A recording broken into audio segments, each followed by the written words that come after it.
오늘은 조금 무겁게 제 이야기를 시작해 보려고 합니다. 사실 저는 고아원에서 자랐습니다. 지금이야 벌써 50대에 접어들었기에 전부 추억이기도 하고 아련한 기억이지만 고아원의 생활은 참으로 어렵고 녹록지 않았습니다. 제 기억으로는 우리 엄마의 손을 잡고 고아원 입구까지 왔던 것 같습니다. 조금만 기다리고 있으면 엄마가 데리러 올게. 그 말을 마지막으로 제게 손을 흔들고 사라졌던 엄마의 뒷모습. 그 뒷모습이 아직도 선명합니다. 고아원 앞에서 하염없이 엄마를 기다리다 결국 날이 어둑해지고 추워져서 고아원으로 제 발로 걸어 들어가게 되었습니다. 제가 지냈던 고아원은 참으로 작은 고아원이었습니다. 시설 자체도 크지 않아서 아주 몇 명의 아이들만 있었습니다. 그 아이들과 함께 한 방에 옹기종기 모여서 지내야만 했어요. 저처럼 엄마의 손에 이끌려온 아이도 있었고 너무 아기 때 와서 아무 기억이 없는 친구들도 있었습니다. 고아원에서 보살핌이라도 잘 받았으면 좋았으련만 고아원 원장님 부부는 참으로 모질고 못된 사람들이었습니다. 후원금에 눈이 멀어 항상 저와 친구들을 바깥으로 내몰았었습니다. 정말 거지나 다름없는 꼴을 하고서 시외버스 터미널에서 구걸을 하기도 했고요. 어떻게든 지역신문에 기사 한 줄 실리고자 노력해야 했습니다. 연말이 되면 후원금이 꽤 들어오거든요. 그 후원금을 노리고 고아원 아이들을 그 추운 겨울에 구멍난 외투, 솜이 다 빠진 외투를 입혀다가 길거리로 내몰았습니다. 종을 울리면서 한 번만 도와주세요를 외쳐야만 했어요. 장갑도 없어서 손을 입김으로 호호 불면서 말이죠. 연말 수금 기간이 지나면 아이들은 전부 감기에 걸려 고열에 시달리기도 했고 먹은 밥을 토해내기도 했습니다. 하지만 그럴 때마다 더러운 꼴 봤다는 표정으로 저희에게 저리 비키라던 고아원 원장님 부부를 저희는 의지해야만 했습니다. 빨래며 밥이며 전부 그 어린 우리들의 고사리 같은 손으로 해내야만 했습니다. 세탁기를 사용하면 전기세, 물세가 많이 든다는 이유로 한겨울에도 차가운 물에 이불 빨래를 해야만 했죠. 공부도 전혀 시켜주지 않았습니다. 우리는 일찌감치 철이 들었고 어떻게든 살아남고자 하는 마음으로 서로를 돕고 도와 공부를 했습니다. 밤에 불을 켜면 전기세가 나오니 소등을 시켜버렸었는데 그럼 저희는 쓰다 남은 양초를 태워가며 책을 읽었습니다. 그래도 제가 공부머리는 꽤 있었는지 학교에서 치르는 시험들 성적이 좋았습니다. 제가 똑똑하다는 걸 알게 된 이후로 고아원 원장님 부부는 저를 이런저런 경시대회에 많이 내보냈습니다. 거기에서 입상이라도 하면 어떻게든 기자를 불러내서 기사 한 줄을 쓰게 했어요. 고아원에서 엄마 아빠 없이 자란 아이가 스스로 공부해서 좋은 성적을 일궈냈다. 이런 기사 한 줄이 후원금을 끌어당기기에 아주 좋은 소스였거든요. 고아원에서 고생하며 자란 우리 아이들이 이렇게나 똑똑하다. 하지만 후원이 없으니 빛을 내지 못한다고 언론 플레이를 해댔죠. 그때는 제가 중학교 2학년 때였습니다. 학교를 대표해서 꽤 큰 경시대회에 출전하게 되었고 거기서 은상이라는 상을 받게 되었습니다.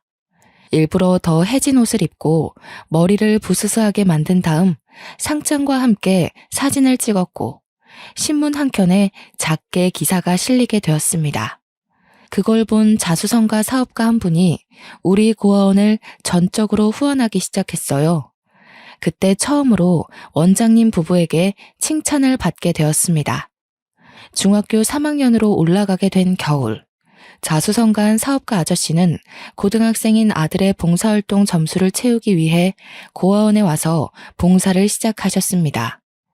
후원금도 원장님 부부가 배불리 먹을 수 있을 만큼 주셨고 봉사도 매주 끊임없이 오셨습니다. 사업가 아저씨의 아들은 참 멀끔하고 멋있게 생겨서 그 고등학생 오빠가 저의 첫사랑이 되어버렸죠. 봉사를 가장하여 저에게 공부를 가르쳐 주기도 했었습니다. 그렇게 오빠와 친해지자 오빠는 다른 애 몰래 저를 더 챙겨주기 시작했습니다. 늘 구멍난 옷이 부끄러웠는데 제게 옷을 선물해주기도 했고요. 공부하다가 언제든지 힘들면 연락하라며 휴대폰 번호를 쪽지에 써서 저에게 건네주었습니다. 그 쪽지를 정말 보물처럼 생각하고 잘 접어서 제 지갑에 보관해뒀습니다. 그 오빠는 대학생이 되었음에도 여전히 봉사활동을 했고 저는 고등학생이 되어 더욱 열심히 공부를 시작했습니다. 오빠가 다닌다는 명문대학교에 저도 꼭 입학하고 싶었거든요. 하지만 제가 20살이 되자 더 이상 오빠를 볼 수 없게 되었습니다. 오빠는 유학을 가게 되었고 저는 사회에 뚝 떨어지게 되었거든요. 20살이 되면 고아원을 나가야만 했으니까요. 제가 고아원에서 나올 때 어린 동생들이 얼마나 눈에 밟히던지 정말 눈물바람으로 하루를 보냈습니다. 저를 엄마처럼 따르던 아이들을 등지고 나오려고 하니 그냥 고아원에서 무료 봉사를 하며 눌러붙을까 하는 마음까지 들더라고요. 하지만 그럴 순 없었습니다. 제가 자립을 하고 일을 해야지만 동생들에게 옷 한 벌이라도 선물해 줄 수 있었으니까요. 그때부터 저는 안 해본 일이 없을 정도로 노력을 했습니다. 그 오빠가 다니던 명문대학교에 합격은 했지만 등록금을 도저히 마련할 수 없어서 입학을 하지 못했습니다. 학교의 사정을 말하니 학자금 대출에 대한 이야기도 해주었지만 은행에서는 제게 학자금 대출을 해줄 수 없다고 하더군요. 저는 결국 학교에서 많은 배려를 해주어 휴학을 할 수 있게 되었습니다. 자립금으로 받은 200만 원은 큰 돈으로 보였지만 정말 푼돈이더라고요. 월세방 하나 얻을 수 없어서 창문도 없는 월 35만 원짜리 고시원을 얻었습니다. 저는 아르바이트며 공장이며 택배 상하차며 닥치는 대로 일을 했습니다. 그때까지도 지갑에는 보물처럼 오빠의 연락처가 남아 있었어요. 물론 유학을 갔으니 없는 번호라고 생각하고 그저 마음의 위안만 얻으려고 가지고 있었던 거였지만요. 1년쯤 그런 생활을 반복하자 아무리 끈질기게 살아남은 잡초 같은 저라고 하더라도 너무 지치고 힘들더라고요. 그래서 믿져야 본전이라는 생각으로 오빠의 연락처로 전화를 걸어보았습니다. 여보세요? 하는 소리가 들리는데 너무나도 익숙한 목소리더군요. 저는 아무 말도 하지 못하고 당황해서 하는 소리만 냈습니다. 그러자 오빠가 먼저 묻더라고요. 혹시 미나니? 왜 이제서야 연락을 했어?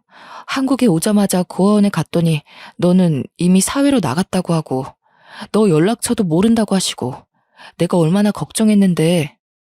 저는 그 따뜻한 말에 눈물을 쏟아내고 말았습니다. 나를 버리고 간 엄마도 단 한 번도 나를 찾지 않았는데 저에게 온정을 베풀어준 사람이 저를 찾기까지 했다고 하니까요. 제가 울음을 터뜨리자 오빠는 당황했고 지금 어디냐고 얼굴 보고 만나서 이야기를 하자고 했습니다. 그래서 저는 오빠와 약속을 잡았고 약속 장소에 나가니 오빠와 아저씨도 나와 계시더라고요. 너무 오랜만에 보는 분들이라 저도 모르게 또 눈물이 왈칵 터져 나왔습니다. 저를 토닥여 주시더니 어찌 살아왔느냐고 물어보시더라고요. 저는 1년 동안 고생한 이야기와 대학 등록금이 없어서 휴학 중이라는 이야기까지 모조리 털어놓았습니다. 그래서 지금 고시원에서 살고 있으면서 택배 알바까지 하고 있다고? 제가 취직할 수 있는 회사가 몇 개 없어서요. 그런데 택배 회사는 돈도 많이 주거든요. 몸은 힘들지만. 그래도 학생이 공부를 해야지. 그렇게 일만 해서는 아무것도 안 돼. 2년까지 휴학할 수 있다고 하길래 내년까지만 더 고생해 보려고요. 등록금을 모아놔야 그래도 졸업까지 어느 정도 버틸 수 있을 것 같아요. 그렇게 힘든 상황에서도 노력해서 우리 아들과 같은 학교에 입학했다는데 내가 어떻게 모른 척 할 수 있겠니? 그럼 이렇게 하자. 등록금을 내가 내줄 테니 다음 학기에는 학교에 다니는 걸로 하자. 저는 정말 새가 되어 날아갈 수 있을 것만큼 기뻤습니다. 아저씨는 아무 조건 없이 제 대학 등록금을 내주시기로 했고, 나중에서야 그게 너무 죄송하다는 마음이 들었습니다. 하지만 오빠는 당연히 잘해서 주는 거라며 부담 갖지 말라고 했어요. 모아둔 돈은 학교 근처에 월세를 얻어서 살았으면 한다고 하셨지만 학교 근처의 집값이 꽤 비싸서 그럴 순 없겠더라고요.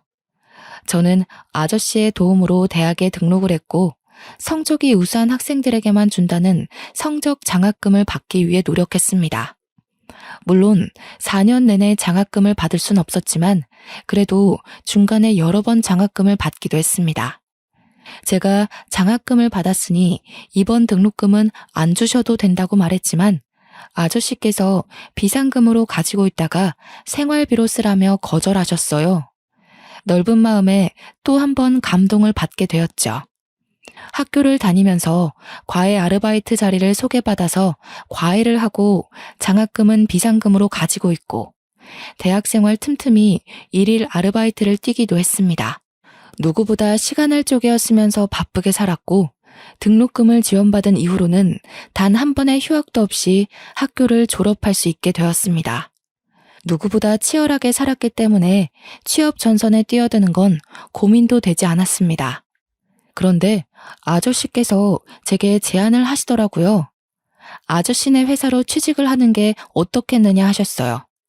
솔직히 제 성적에 더 좋은 대기업으로 갈 수 있는 길이 열려 있긴 했지만 그동안 받았던 은혜를 보답하고자 하는 마음도 있었기에 좋다고 했습니다. 아저씨는 대단한 영재가 입사하게 되었다면서 좋아하셨어요. 그렇게 신입사원의 명함을 달고 첫 직장에 받은 월급이 200만 원이 조금 넘었습니다. 통장에 떡하니 월급이라고 찍힌 금액을 보니 감동이 물밀듯 흘러왔습니다. 저는 그 길로 고아원 동생들에게 간식과 옷을 조금 사서 보냈고 남은 돈으로는 아저씨와 오빠에게 줄 작은 선물을 샀습니다. 오빠는 그 선물을 받고 자기도 취업 선물로 준비한 게 있다면서 제게 질 좋은 코트를 한 벌 선물해 주었어요. 저는 그 옷을 평생 보물로 생각하기로 했습니다. 올이 나갈까, 보풀이 생길까, 아까워서 한 번도 입지 못하고 옷장에 고이 모셔놨죠. 저는 입사 2년 만에 고시원을 탈출해 원룸을 얻을 수 있었습니다. 삶의 여유가 조금 생기니 봉사활동도 다니기 시작했고요. 그런 저를 아저씨는 참 예쁘게 봐주셨고 오빠와의 사이도 돈독해졌습니다. 남몰래 짝사랑하고 있었기에 오빠의 말 한마디에 설레고 가슴이 아릴 때도 있었지만 참으로 행복했어요. 그러다가 오빠에게 고백을 받게 되었습니다. 어릴 때부터 저를 지켜보고 있었다면서 저도 같은 마음 아니냐고 묻더라고요. 집안 차이가 확실하게 있었기 때문에 숨긴다고 숨겨왔는데 다 알고 있었나 봐요. 저는 솔직하게 제 마음을 털어놓았고 그렇게 연애를 시작하게 되었습니다. 얼마 지나지 않아 아저씨도 저희가 사귄다는 걸 알게 되었고 평생 함께할 마음이 있냐고 물어보시길래 고개를 끄덕이니 그럼 결혼을 하는 건 어떻겠냐 하셨습니다. 저는 결혼까진 생각해 본 적 없었던 터라 많이 당황했어요. 왜냐면 오빠네 집은 번듯한 사업가의 집안이었고 저는 고아원에서 부모도 없이 자란 아이였으니까요. 결혼에 대한 이야기가 나오자 저는 은근히 기대되는 마음과 이래서는 안 된다는 마음이 공존했어요. 그런데 그때쯤 저에게 모르는 번호로 연락이 오기 시작했고 그 연락은 바로 오빠네 어머님이셨습니다.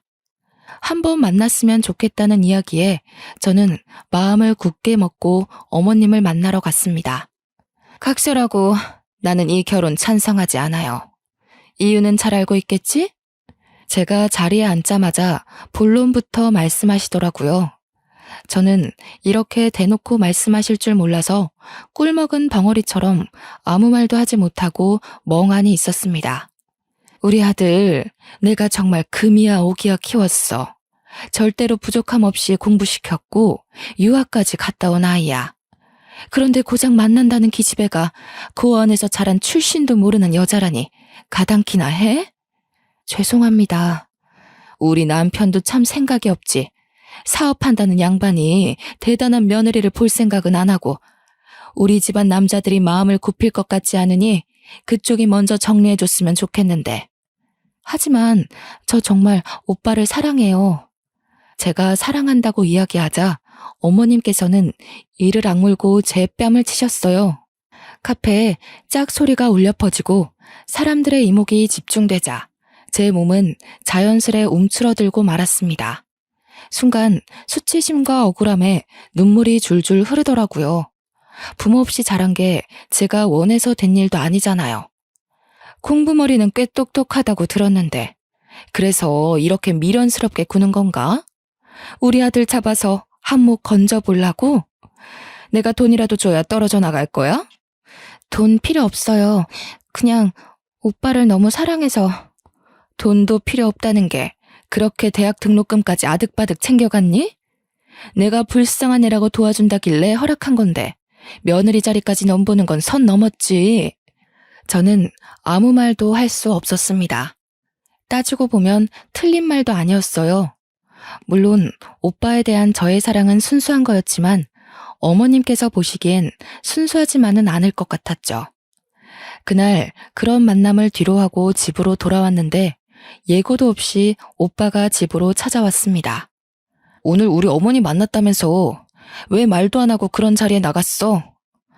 오빠의 반응을 보니 이미 어머니께서 반대하고 있다는 걸 알고 있는 눈치였습니다. 저만 모르고 있었다는 사실이 또 한 번 가슴을 후벼 파더라고요. 오빠 혼자서 얼마나 아등바등 노력했을까 하는 생각 때문에요. 내가 뒤집어 엎고 나왔어. 2번 다신 너한테 함부로 못하실 거야. 미안해.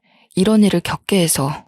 제가 뺨을 맞았다는 것까지 알았는지 오빠는 제 얼굴을 문질러주며 꼭 결혼하자고 말해주었습니다.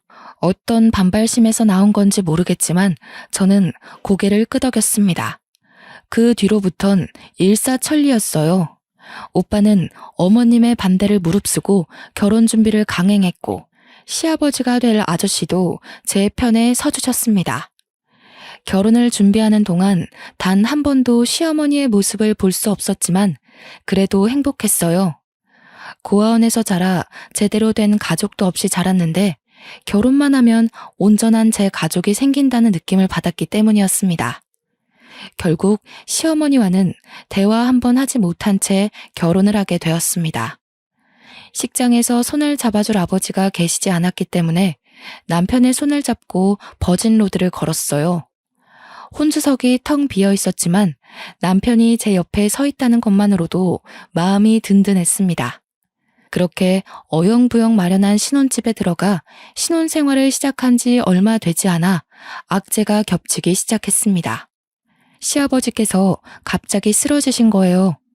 뇌혈관에 문제가 생겼다고 들었는데 정확한 병명은 잘 모르겠더라고요. 그렇게 몇 주간 의식을 찾지 못하셔서 제가 옆에서 꾸준히 병간호를 했어요. 시어머니께서는 저를 계속 불편해하고 계셨기 때문에 마주치지 않으려고 애를 써야 했습니다. 지극정성으로 간호를 했지만 시아버지께서는 결국 정신을 차리지 못하시고 하늘의 별이 되어야만 했어요. 그때 저는 정말 정신이 없었습니다. 남편도 시어머니도 혼이 쏙 빠지게 눈물만 흘리고 있었고요. 저는 정말 시아버지가 아니었으면 지금까지 택배 일이나 하며 고되게 살았을 거란 생각이 들어 너무 슬펐어요. 저를 이렇게 아끼고 사랑해 주시고 결국 가족으로까지 받아주셨는데 앞으로 행복하게 오래오래 살고 싶었는데 한순간의 병으로 이렇게 무기력하게 세상을 떠나시다니 제 마음을 얼마나 슬펐겠어요. 장례를 마치고 슬픔이 채 가시기도 전에 저와 남편은 신혼집을 처분했습니다. 시어머니 혼자서 그 큰 집에서 지내시는 게 너무 외롭고 쓸쓸하실 것 같아서 남편과 시댁으로 들어가기로 결심했어요. 처음에는 불편해하셨던 시어머니께서도 집안에 사람 냄새가 나기 시작하자 오히려 더 좋아하시는 것 같았습니다. 하지만 문제는 여기서부터 시작이었어요. 시아버지께서 돌아가시자 갑자기 회장직이 공석이 되어버린 탓이었죠. 남편은 아직 일을 배우고 있는 단계였고 저 또한 말단 직원이었기에 회장직을 맡을 수 있는 사람이 없었습니다. 이 사회에서는 독촉을 하지 앉을 준비가 된 사람은 없지. 결국 이 사회에서 시어머니를 그 공석에 앉히자는 의견이 나왔고 시어머니께서는 받아들이셨습니다. 하지만 회사 일을 잘 모르시던 어머니께서도 무척 힘들어 하셨습니다. 대신 권력은 생기셨죠. 시어머니의 도장 없이는 아무것도 할 수 없는 회사가 되었거든요.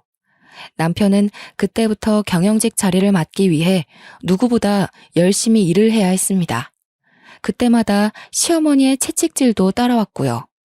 남편은 지쳐가고 그런 남편을 보는 저 또한 지쳐갔습니다. 권력의 재미를 맛본 시어머니께서만 신이 나셨죠. 그때부터였을까요? 시어머니께서는 슬슬 집안 살림에도 참견을 하기 시작하셨습니다. 사람 냄새가 나서 좋다고 하셨는데 이제는 일만 하느라 집안 살림을 돌보지 않는다며 저를 구박하기 시작하셨어요.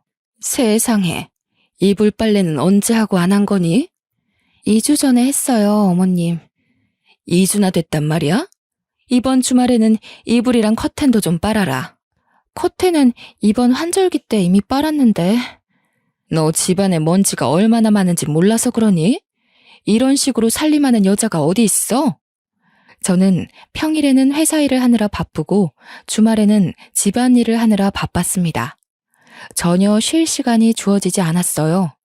하지만 고아원에서 일했던 경력은 무시 못하더라고요. 아무리 굳은 일이라고 해도 전부 해봤던 터라 척척 해냈습니다.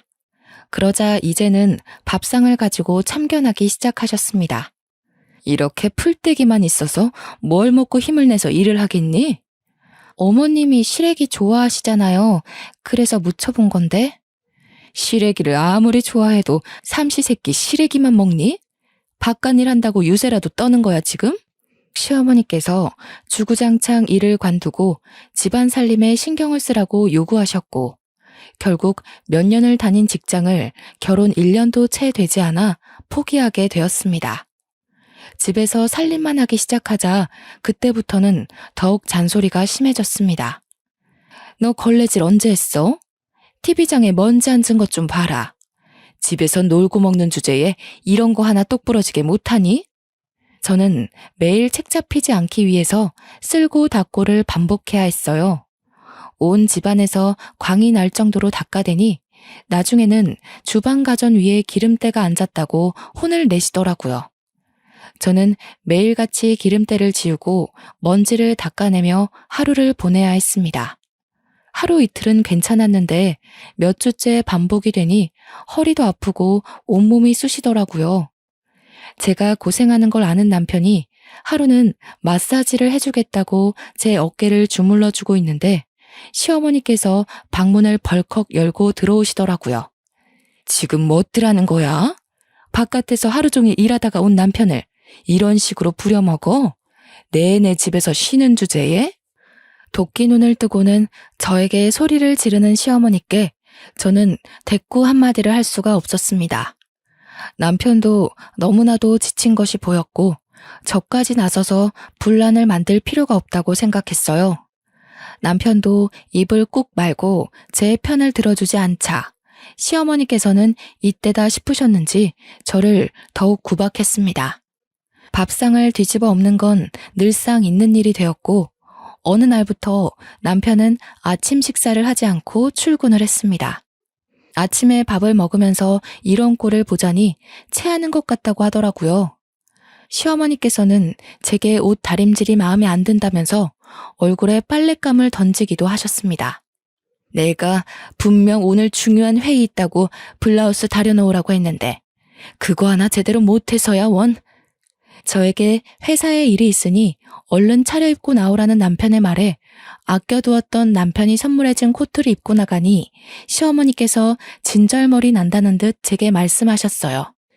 도대체 이게 언제적 디자인의 코트니? 이래서 고아티는 못 버는 거라던데 정말 쪽팔려서 어디 데리고 다니지도 못하겠다. 내가 돈을 안 주니? 남편이 생활비를 안 줘? 명품까지는 못 사 입더라도 적어도 브랜드 옷은 입어야 할 거 아니야. 이 코트 그이가 사준 거라서요. 아무리 그래도 그렇지. 이런 격식 있는 자리에 와봤어야 알지. 내가 정말 쪽팔려서 너를 며느리라고 소개시켜줄 수 있겠니? 너는 나뿐만 아니라 네 남편, 돌아가신 시아버지 얼굴에도 먹칠하는 거야. 그럴 때마다 저는 남편이 저의 편을 들어주길 원했지만 남편은 너무 지쳐있는 상태였어요. 본인 생활도 너무 벅찬 와중에 이러한 사소한 싸움까지 신경 쓰고 싶지 않았던 거겠죠. 결국 남편은 저를 외면했고 돌려져 버린 고개에 저는 너무나도 속이 상했습니다. 남편과 이야기를 해도 늘 저에게 네가 참아 하는 말만 반복했고요. 저는 가정이 있음에도 불구하고 꼭 고아원에서 지냈던 그 시절로 돌아간 것만 같은 기분이 들었습니다. 시어머니의 쓸데없는 트집이 반복될수록 남편은 저에게서 점점 멀어졌어요. 회사에서도 시달리는데 집에서까지 시달리고 싶지 않으니 외면하게 되는 거였겠죠. 그런 남편을 이해하려고 하면서도 속상했고 저는 점점 마음의 문이 닫히게 되었습니다. 급하게 남편의 출장이 잡혀 저는 집에서 남편의 짐을 싸게 되었습니다. 집에 얼굴만 쓱 비추고 출장을 떠나야 한다는 말에 서운하기보단 시어머니와 단둘이 지내야 할 3박 4일이 더욱 걱정이었습니다. 그래도 남편이 있을 때는 소리만 지르고 욕은 안 하셨는데 남편이 없으면 정말 어떤 일이 벌어질지 무섭기까지 했어요. 저는 벌벌 떨리는 손을 감추고 남편의 출장기를 배웅했습니다. 그리고 3박 4일 동안 아무 일도 일어나지 않기를 바랐습니다. 하지만 그럴수록 현실은 저를 배신하더라고요. 시어머니께서는 잠깐 이야기 좀 하자며 저를 부르셨어요. 어머님, 무슨 하실 말씀이라도. 내가 여러모로 생각을 해봤다. 아직 너희들 나이가 많지도 않고 아이도 없으니까 말이야. 아이는 가지려고 노력하고 있어요. 그럴 필요 없다. 내가 매정하다 느낄지도 모르겠지만 지금 우리 회사는 안정기에 접어들기 직전이야. 그렇게 회장님 떠나시고 많이 힘들었다는 거 알고 있지? 네, 그이도 갑작스럽게 벌어진 일이라 정말 많이 힘들어했죠. 우리는 단단한 사돈이 필요해. 너처럼 몸뚱아리 하나 있는 며느리가 아니라 뒤를 받쳐줄 든든한 처가가 필요하다고. 그러니 이쯤에서 결혼놀이는 집어치우고 이혼했으면 한다. 이혼이라고요? 절대 안 돼요, 어머님. 저 그이 없으면 못 살아요. 내가 너 이렇게 나올 줄 알았어. 그래서 일부러 우리 아들 출장 간 사이에 이야기한 거야. 위자료는 섭섭지 않게 챙겨줄 테니 여기에 도장 찍고 나가라. 갑자기 이러시는 게 어딨어요. 저 그동안 잘해왔잖아요, 어머님. 너 고생한 거야 내가 모르겠니? 일일이 트집 잡아서 어떻게든 제풀에 지치기를 바랬는데 너는 도통 떠날 생각이 없고 그러니 내가 솔직하게 말하는 수밖에 없지 않겠니? 너는 우리 집안에 도움을 줄 친정이 없잖니. 나는 그런 단단한 사돈이 필요하고 너 생각만 하지 말고 우리 집안과 우리 회사를 생각해보렴. 너의 이기심에 모두를 죽이려고 하지 말고. 제가 이혼하면 다 된다는 말씀이세요?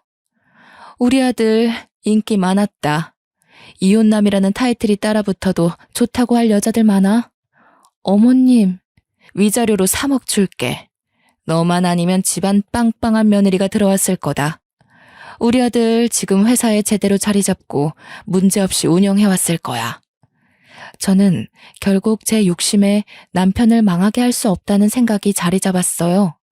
시어머니께서는 도장을 찍은 저를 보고 바로 계좌로 3억을 보내주셨습니다. 마치 미리 준비해뒀던 것처럼 이혼은 쉽사리 이루어졌어요. 저는 남편이 돌아오기 전날까지 몇 가지 없는 짐을 쌌고 시어머니는 그런 저에게 단 한 번의 눈길도 주지 않으셨습니다.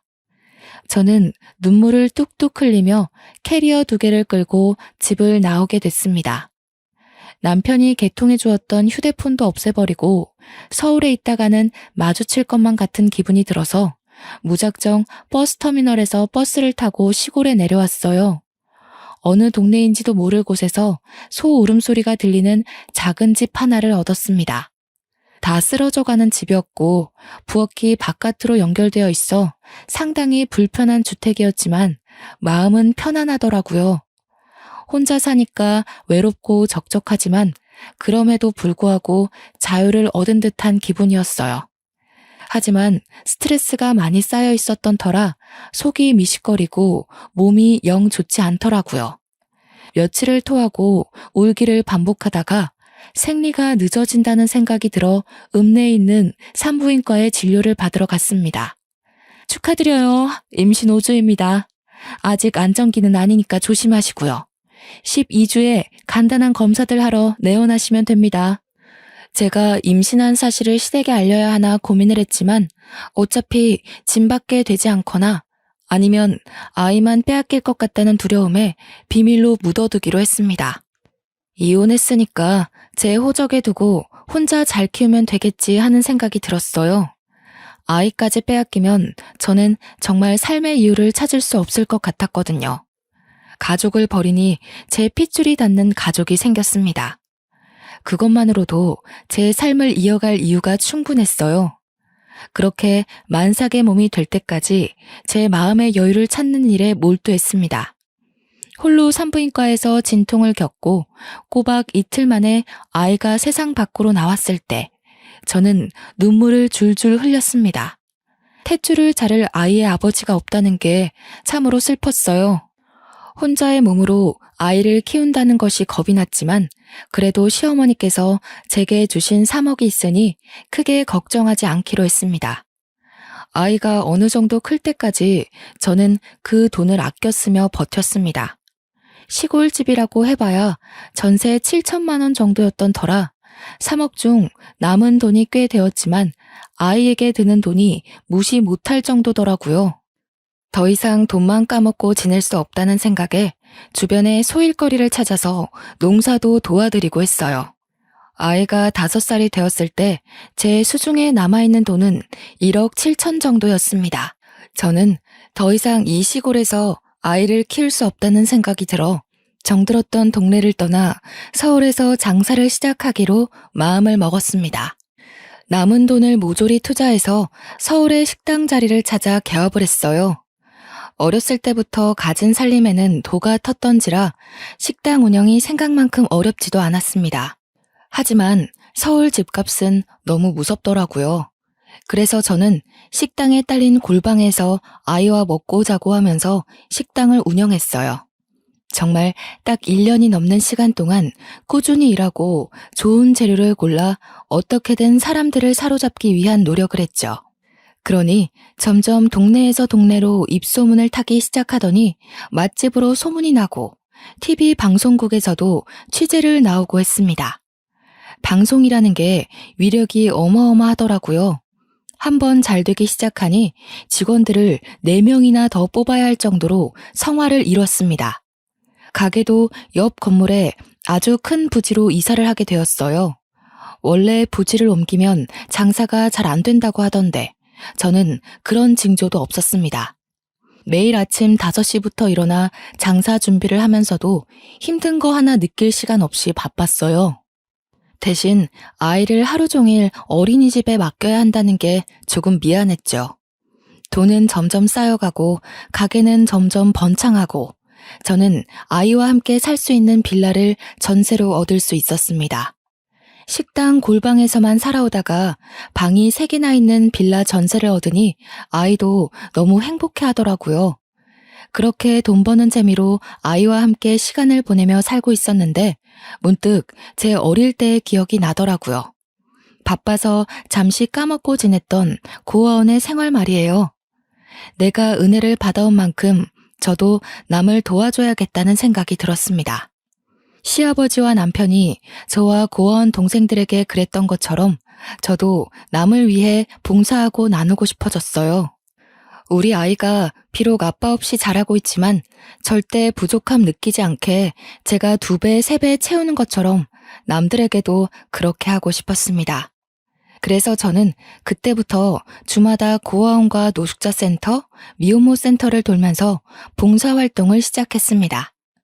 요리에는 자신이 있었기 때문에 주로 무료급식 봉사를 했어요.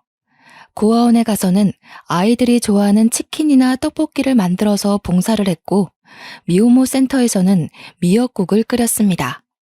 평일 내내 일하고 주말에도 봉사를 하면서 몸은 힘들었지만 마음만큼은 부자가 된 듯 했어요.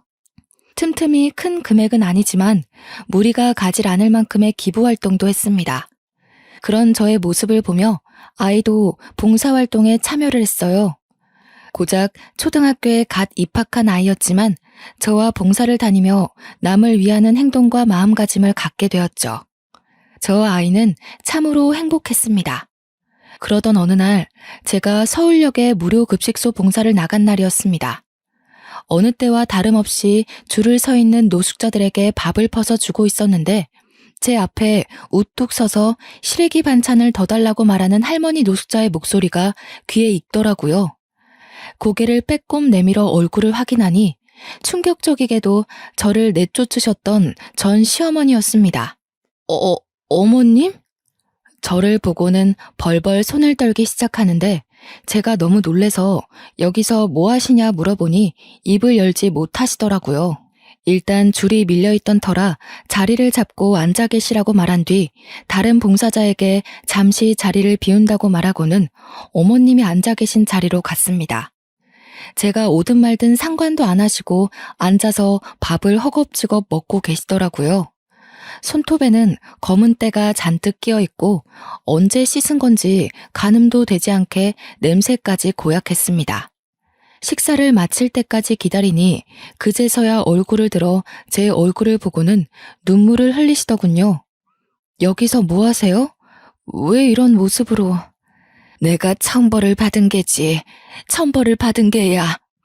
그때부터 울면서 이야기를 시작하시는데 저는 정말 상상도 못했던 일들을 겪으셨더라고요. 그날 네가 짐 싸들고 나간 날 너를 그렇게 보내는 게 아니었는데 다음 날 아들이 집에 오자마자 너를 찾더구나. 나는 이혼 서류를 보여주고 네가 이것만 남기고 집을 떠났다고 했어. 처음에는 전혀 믿질 않더구나. 너에게 전화를 걸었는데 없는 번호로 나오니까 그때부터 애가 실성한 사람처럼 너를 찾기 시작하는데 네가 살았던 고아원에서 몇 날 며칠을 밤을 새우고 돌아오기도 하고 너를 찾겠다고 전국을 이잡듯이 뒤지더라. 근데 어디로 숨었는지 아주 꼭꼭 잘도 숨었대. 혹시라도 마주치면 마음이 바뀔까봐 시골에 집을 얻어 죽은 듯이 살았어요. 그래, 그랬겠지. 내가 오죽 모질게 굴었니. 그 뒤로 우리 아들은 술독에 빠져 살았단다. 매일 술만 먹고 회사 출근도 안 했지. 그것까진 괜찮았는데 문제는 회사 어음이 터지면서였어. 경영이라고는 하나도 몰랐던 내가 권력만 쥐고 있으니 해결이 되었겠니? 아들은 회사 일에서 완전히 손을 놓았지. 나는 어음을 막으려고 집도 팔고 차도 팔았지. 그런데도 결국 수습이 안 돼서 회사는 넘어가게 되고 나는 빈털터리가 되었단다. 그 와중에 아들은 간에 무리가 와서 병원 신세를 지게 되었고. 그이가 아파요? 수술이 필요한 정도는 아닌데 평생 약은 달고 살아야 한다더라. 그 약값은 감당이 안 되지. 돈은 없지. 결국 얻어놨던 전세까지 모두 처분해서 아들을 요양병원에 밀어넣고 나는 이런 신세가 되었어. 결국 나이 60대 후반에 노숙자의 길을 걷게 된 것이었습니다. 저는 어머님께 이 자리에서 기다리라고 말씀드린 뒤 봉사자들에게 사정을 설명하고 중간에 어머님을 모시고 나왔습니다. 비록 저에게 모질게 굴었던 어머님이지만 차마 잘됐다고 조롱할 수 없겠더라고요.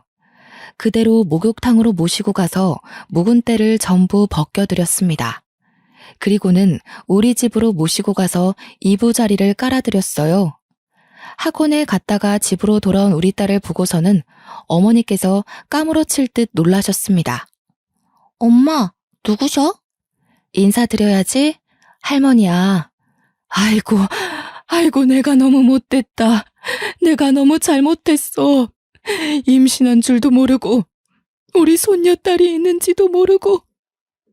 어머님께서는 제게 무릎을 꿇고 손을 싹싹 빌면서 눈물을 흘리셨어요. 아이는 놀라서 할머니 왜 그러냐고 일어나라고 하고 저도 눈물만 하염없이 흘렀죠. 여자 혼자서 아이를 키우며 당했던 조롱이며 고통이 고스란히 떠올랐던 터였습니다. 저는 용서는 쉽게 할 수 없겠다고 했지만서도 어머님이 집에서 편안하게 지내실 수 있도록 도와드렸어요. 다음날 어머님과 아이의 손을 붙잡고 남편이 입원해 있다는 요양병원으로 갔습니다. 병실 문을 열자 창밖만 하염없이 바라보고 있는 남편의 뒷모습이 보이더라고요.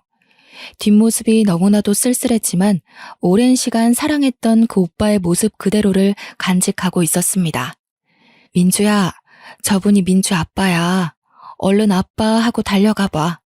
아빠? 남편은 달려오는 딸아이를 보고 눈이 휘둥그레 커졌습니다. 그리고 저를 한번 보고 딸아이를 한번 보고 그렇게 몇 번을 번갈아 보더니 오열을 하더라고요. 차마 소중한 딸을 끌어안지도 못한 채 허리춤에 매달리는 딸의 머리만 쓰다듬으면서요. 나에게 딸이 있었다니 이 소중한 존재도 모르고 여보, 내가 정말 잘못했어. 그렇게 당신이 힘들 때 나 힘들다고 외면하고 무시했던 게 정말 아직까지 가슴에 응어리로 남아있어. 오직 힘들었으면 그 여리고 착한 당신이 나를 떠났을까 싶어서 다 내 잘못 같았고.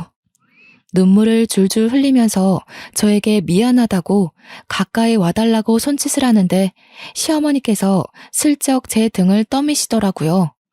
그렇게 한 걸음 한 걸음 다가가는데 시야가 뿌옇게 변했습니다. 저도 모르는 사이에 눈물이 흐르고 있었던 거예요. 제가 우니 아이도 울고 남편 시어머니 할 것 없이 눈물바다를 이뤘습니다.